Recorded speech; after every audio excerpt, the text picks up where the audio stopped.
To the world, he was my hero. To me, he was my only shelter. But when I needed him most, he threw me into the dark. But then, I became the shadow he could never outrun. They called him a good man. They called him strong, brave, the kind of man people wrote stories about.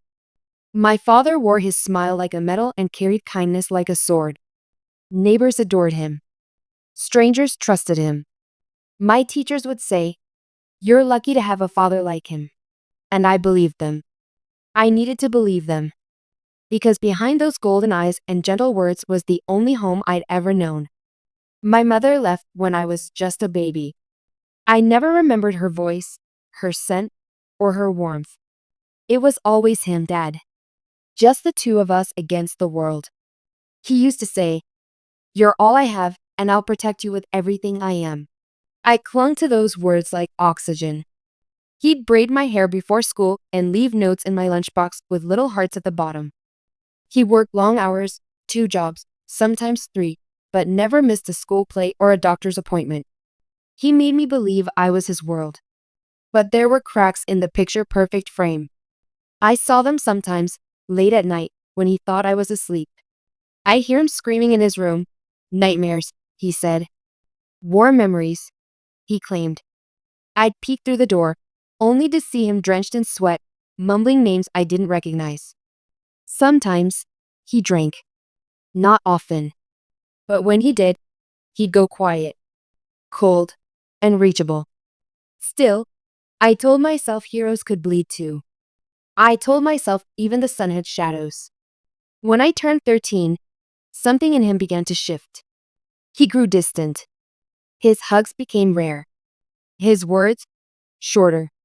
He no longer showed up to my school events. I chalked it up to stress. He'd lost his job, he said. We were struggling. But no matter how much I begged him to talk, he wouldn't. Instead, he started locking himself in the basement. At first, I thought he was hiding pain. Now I know he was hiding something else entirely. One evening, I went down there, against his orders. The air was thick, sour with sweat and secrets. I found papers, folders with strange names, old photographs of women, receipts from places he never told me about, and a locked drawer I couldn't open. When he caught me, he didn't yell. He looked at me with something I'd never seen before. Fear. He grabbed my shoulders, shook me harder than he ever had, and said, "Never touch what isn't meant for you." I told myself he was protecting me. I didn't know then. He was protecting himself. After that day, the silence between us grew like a black hole. He'd leave for hours and come back smelling like smoke and perfume. I started seeing bruises on his hands. I wanted to ask, but I was scared. I didn't know the man in front of me anymore. Still, I needed him. When I turned 15, something terrible happened. I was followed home from school by a man I didn't recognize. He grabbed me, hurt me. I barely escaped. I ran home in tears, my clothes torn, my voice shaking. I expected my father to fall apart, to hold me, to promise me justice. Instead, he stood in silence, and then said something I'll never forget. "Are you sure you didn't bring this on yourself?" My world shattered in that moment. Not just because I was hurt, not just because I was afraid, but because the only man I trusted didn't believe me. I looked into his eyes and saw something colder than disbelief. Disdain. I wanted to scream, to run. But where would I go? He was all I had. That night, I curled up in bed and whispered to the darkness, "Why?" But the dark never answered. He never filed a report, never took me to the hospital. Instead, he told me to forget it ever happened. "You're strong. You'll heal. Don't ruin your future by dwelling in the past." I stopped calling him Dad after that, and he never noticed. What I didn't know then was that this betrayal was only the beginning. Because the man I thought was my shelter had secrets buried so deep. It would take fire to drag them to the surface. And I was about to become that fire. I stopped looking at him the same way after that night. How could I? How do you unsee the moment your hero steps back while you're bleeding? Days turned to weeks.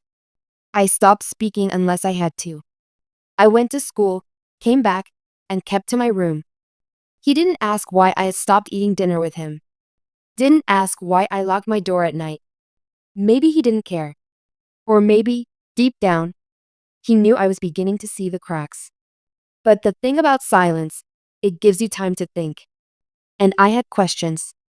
That basement door haunted me. The locked drawer even more. My gut screamed that something down there held answers, something tied to who he really was, something that connected to the man who followed me that day. So I waited. I watched. I memorized his patterns. What time he left. When he came back. How long he stayed in the basement. And one morning, when he left for work earlier than usual, I took the chance. I picked the lock. The drawer creaked open slowly, like it had been holding its breath for years. Inside, I found a stack of letters, unopened, addressed to my mother. An old police badge, his. But he'd always told me he worked in construction. And a brown envelope with a name that stopped my heartbeat. The man who hurt me. I recognized it. I'd never forget it. It was burned into me like a scar. And next to the name, a photo of him with my father, smiling, standing together like old friends. My breath caught. I clutched the photo with trembling fingers. On the back, someone had scribbled in black ink, "Don't let this one go. She's just like her mother." I didn't know what it meant. Not yet. But I knew one thing. My father knew the man who hurt me. He knew him well enough to have his photo in a secret drawer, buried beneath lies. Suddenly, everything made sense. Why he didn't call the police. Why he accused me instead of comforting me. Why he changed the moment I turned 13, like something inside him switched off. Because he had something to hide. And I had just found it. I took the letters, the photo, the badge. I stuffed them in my backpack and ran. Not to the police. I didn't trust them anymore. He had been one of them. Who knew what roots he still had there? I ran to the one person who still talked to me like I was human, Miss Aurora, my literature teacher. She was kind, careful with her words, and once told me, "If you ever need to talk, really talk." My doors open. I showed her everything. She didn't say anything for a long time. Just stared at the photo, the letters, her brows furrowed. Then she looked at me and said quietly, "I knew your mother. A little. She used to come here sometimes. Looking for you." My throat tightened. My mother had been alive? She had been looking for me? Miss Aurora nodded. "She said your father took you and never looked back. Told everyone she left you behind." But that's not what she said happened. I felt the floor tilt beneath me. My world, a house of cards, was collapsing, fast and cruel. My father hadn't just betrayed me now. He'd been betraying me my entire life. He'd stolen me, lied about her, kept me trapped in a reality he created, a twisted stage where he played the hero while hiding the monster inside. Miss Aurora made copies of everything. Told me to keep the originals safe. She said she'd try to find someone who could help. But I wasn't waiting anymore. I didn't want help. I wanted answers. And revenge. I went back home that night, pretending nothing had changed. I smiled at him. I even asked if he wanted tea. He looked suspicious at first, but nodded. I think he was just relieved to see the puppets smiling again. But behind my smile, I was planning. Because now I knew what he really was. And what he'd taken from me. And I was going to take everything from him. I didn't sleep that night. I sat in the dark with the envelope in my hands, reading and rereading the letters he never mailed. Each one was addressed to my mother. Some were apologetic. Others were cold. But the strangest part? They were all written, but never sent. Who writes dozens of letters to someone and never mails them? Someone trying to look like he cared. Even to himself. In one of them, He wrote, "She's just like you, stubborn and difficult. She asks too many questions. I can't keep her away from the truth forever. Just like you." That line echoed through my head. What had he done to my mother? The world had told me she left. That she didn't want me. That she ran off and never looked back. He fed me that lie for 15 years. But now, all I could see were the pieces of a truth he tried to bury, like ashes that kept rising, no matter how deep he dug. I went back to Miss Aurora the next day, clutching the letters like a lifeline. When I told her what I'd found in them, her face darkened. "Your mother's name was Anya," she said slowly. "And the last time I saw her, she had bruises on her arms. Said your father wasn't the man he made everyone believe he was." She paused. "She said she feared for your life." I swallowed hard, the room tilting again. Not only had he lied, he'd made her the villain. He convinced me I was unwanted, all while hiding the truth. She didn't leave me. He erased her. I asked Miss Aurora to help me find her. If there was any chance she was still alive, I had to know. I needed to see her face, to ask her everything. She promised to make some calls. But I didn't stop there. That night, I searched the basement again. I wasn't afraid anymore. The fear had turned into fuel. Rage sharpened my instincts. And that's when I found a small locked cabinet hidden under the stairs. This time, I broke it open. Inside were old camcorder tapes. Dozens. Each one labeled with a date and a name. Some of them were women. Some were kids. Some were mine. My hands shook as I slid one into the dusty old camcorder and hit play. What I saw turned my blood to ice. He had been watching me, recording me. Not just birthdays or holidays, but private moments, me crying in my room, me sleeping, me in the shower. There were years of footage. And some of the other tapes, I couldn't even finish watching. But I saw enough. Enough to know that I wasn't the first girl he had destroyed. He had been doing this for years. To others. To me. And he hid it all behind that polished smile and perfect father image. The only reason he stopped hugging me, stopped coming to school plays, stopped pretending, was because he didn't need to pretend anymore. He thought he had broken me enough to stop fighting. He was wrong. I spent the next few days copying everything. Uploading the videos onto a drive. Sending backups to Ms. Aurora and a few anonymous accounts. Every secret he buried, I unearthed it. I wasn't just collecting proof. I was preparing the storm. And while I planned, fate decided to give me one more gift. Ms. Aurora called. They found my mother. She was alive, living under a different name. A woman hiding from her past, scarred, but breathing. I froze. So many nights I'd cried over a woman I thought had abandoned me. So many birthdays I sat with a single candle, wondering why she never cared. So many dreams where I screamed for her, but no one came. But now, the truth stood on the other side of a phone call. She had never stopped looking for me. She had just been running from the monster I called Dad. The train ride to meet her felt like I was riding toward the edge of everything I thought I knew. I kept looking at her photo, recent, blurry, aged. Her eyes were tired, the corners of her lips pulled down by time and pain. But I recognized her. Somewhere deep in me, I knew her, as if part of me had never let her go. When I stepped off that train and saw her standing there, something inside me cracked open. She looked at me like she'd seen a ghost. Then her hands flew to her mouth, and her knees buckled. My baby, it wasn't just a whisper. It was a prayer, a cry, a wound bursting open. She ran to me, and I didn't move. I couldn't.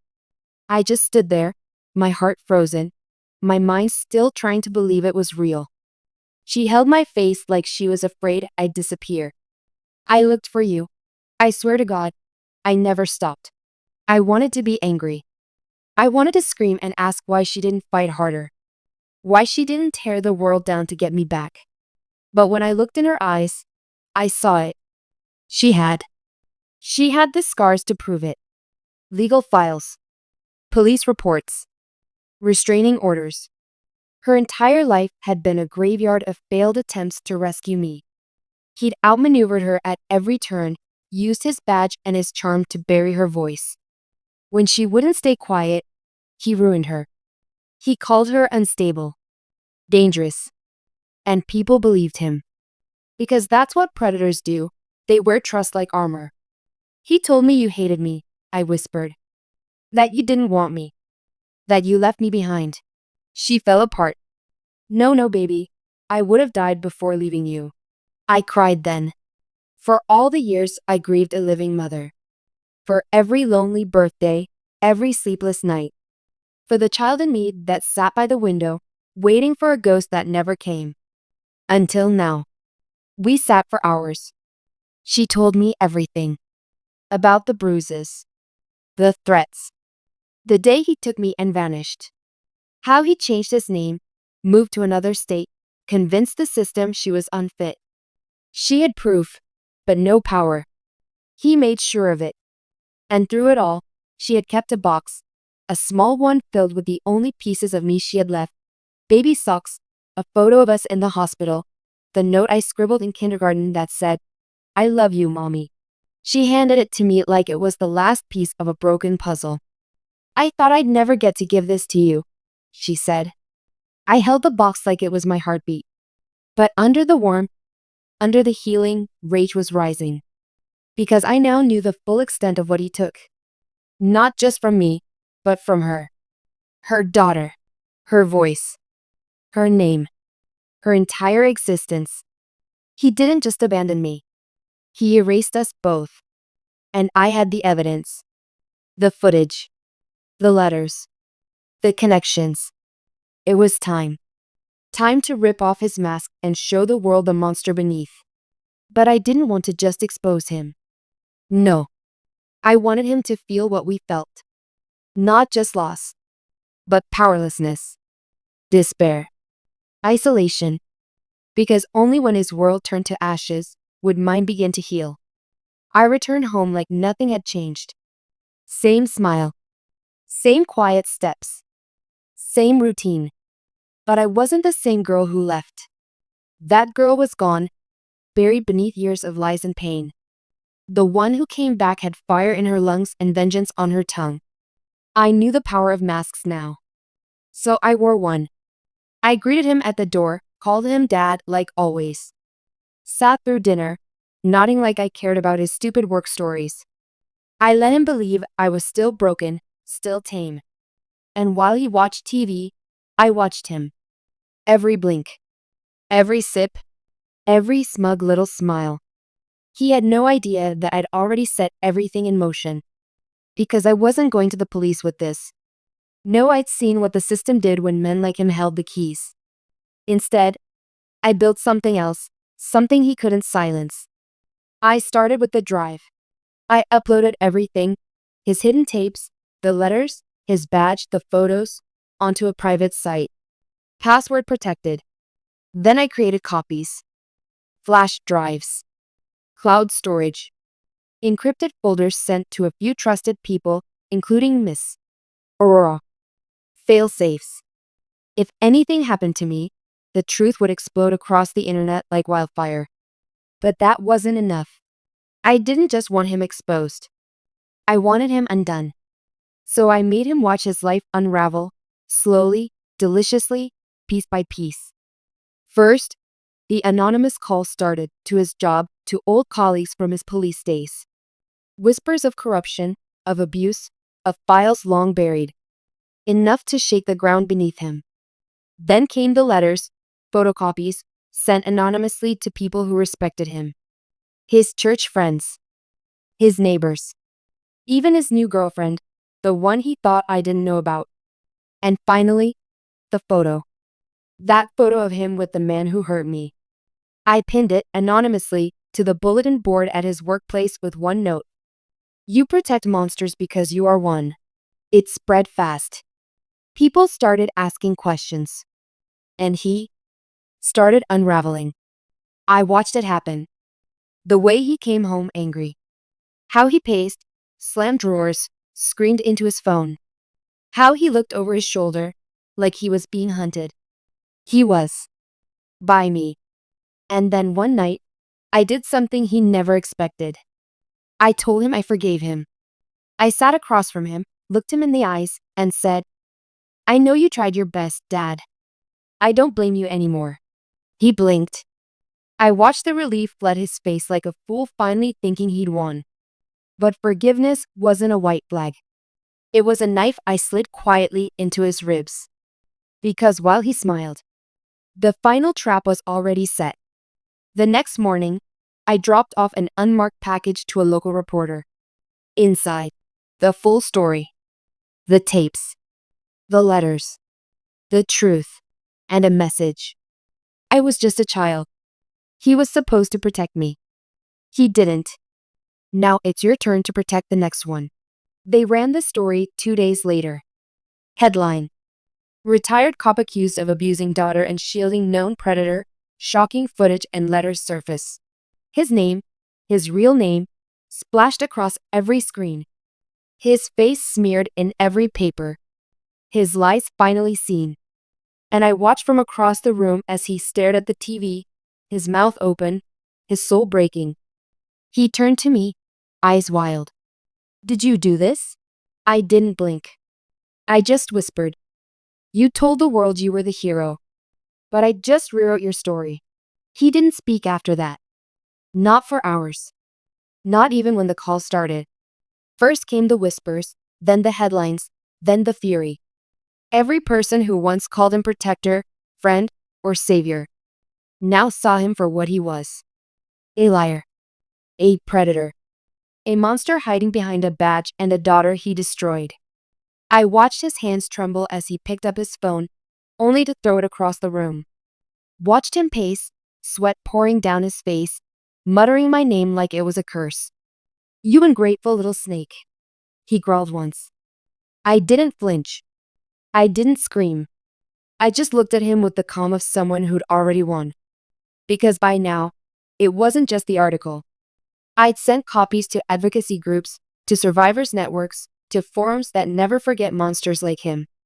And the deeper they dug, the darker it got. Someone found the old complaint files he had buried. The women he discredited. The cases he closed that should have seen daylight. Even his old department turned its back. His badge, revoked. His reputation, incinerated. He had no idea where the next hit would come from. Every day, someone else walked away from him. His girlfriend? Gone. His church? Silent. His job? Called him a deep regret. He tried to speak out once.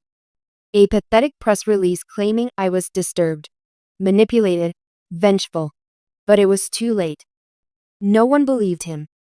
Because I made sure our voices, were louder now. And just when he thought he could still claw back a sliver of his old life, I made my final move. I posted a video. No filters. No editing. Just me. Looking straight into the camera. Telling the world what it felt like to be raised by a man who smiled in public and shattered me in private. How he stole my mother. My childhood. My sense of safety. How he taught me to lie for him, then punished me when I couldn't lie to myself anymore. I told them everything. And at the end, I said, he tried to erase me. But I turned his silence into my story. And now, he's the one who doesn't exist. It went viral overnight. Millions watched. And in every comment, I saw people who finally believed me. Who finally saw him for what he was. He disappeared after that. Vanished. No forwarding address. No goodbye. Just a silence that screamed defeat. Some say he left town. Some say he checked into a facility. Others say he's hiding somewhere, afraid to show his face in a world that now knows his truth. But me? I don't care where he is. Because he no longer owns my story. He no longer walks into rooms with praise. No longer fools strangers with his fake charm. No longer defines who I am. I took the pen. I rewrote the ending and made sure that he would spend the rest of his life watching everything he built fall. It had been weeks since the story broke. Weeks since his face disappeared from the news and his name became a warning instead of a badge of honor. But there was one thing still left undone. One door I hadn't closed. One piece of him I still had to return. The keys. The house I grew up in, the walls that watched me suffer, was still technically his. He had vanished, left behind a crumbling shell, unpaid bills, mail piling up at the door. But I still had the keys. Still walked those haunted halls every day since the fallout. Not because I missed it, but because I wanted to stand in the ruins of what he called home and feel nothing. I got that chance sooner than expected. One rainy afternoon, I returned to the house to collect the last of my things. And there he was, standing in the doorway, soaked, hollow, pathetic. His eyes, once sharp and cold, were dull now, rimmed with red. He looked like he hadn't slept in weeks. His clothes hung off him. The man who once towered over me now seemed small. I didn't flinch. He didn't speak. He just looked at me like he was trying to summon the control he used to have. But it was gone. Shattered. He finally opened his mouth and whispered, "I lost everything." I stood still, holding his stare. "You took everything from me." My voice was calm, even. "No," I said. "You took everything from me. I just returned the favor." He stumbled toward me, pleading now. "I gave you a life. I raised you. I protected you." I laughed. A dry, bitter sound that made him flinch. "You raised me to be quiet, to be broken. You didn't protect me. You protected yourself. From the truth. From consequences. From me." He was shaking now. "Do you really think you're the hero in this story?" I asked. He reached out as if to grab my arm, but I stepped back. "You don't get to touch me. Not anymore. Not ever again." And then I pulled the keys from my pocket, held them up, and dropped them at his feet. "This house, these memories, these ghosts, they're yours. Keep them. Drown in them." I turned to walk away, but just before I reached the door, I looked back one last time. He was still staring, lost, desperate, ruined. So I gave him my final words. "The world used to see you as a hero, but now they see what I always saw. And I hope every time you close your eyes, you see my face, because I'm the shadow you'll never escape." I walked out, never looked back. And for the first time in my life, the air outside felt like freedom. Freedom didn't come like a sunrise. It came in waves. Some days, I still woke up gasping, heart racing from dreams that weren't dreams, but memories. But now, when I opened my eyes, there was no shadow at the door, no footsteps down the hall, no weight pressing on my chest. Just silence. And this time, it was mine. I rebuilt my life slowly. Not with grand gestures, but with tiny victories. I painted my own room, my own color. I started therapy, the kind he once mocked. I spoke at support groups, standing before strangers and telling my truth without shaking. Every time I said my story out loud, it hurt a little less. Every time someone whispered, "Me too," I grew stronger. And every time I saw his name on one more blacklist, one more revoked membership, one more investigation reopened because of my voice, I knew I had won. Not because I destroyed him, but because he didn't destroy me. That was the real victory. My mother and I started over together. It wasn't perfect, too much time lost, too many scars, but there was love again. Real, raw, and safe. We held each other in silence some nights, knowing that even without words, we understood. We were survivors of the same war. And we made it out. The world didn't stop turning because of my pain. But for the first time, I wasn't spinning with it.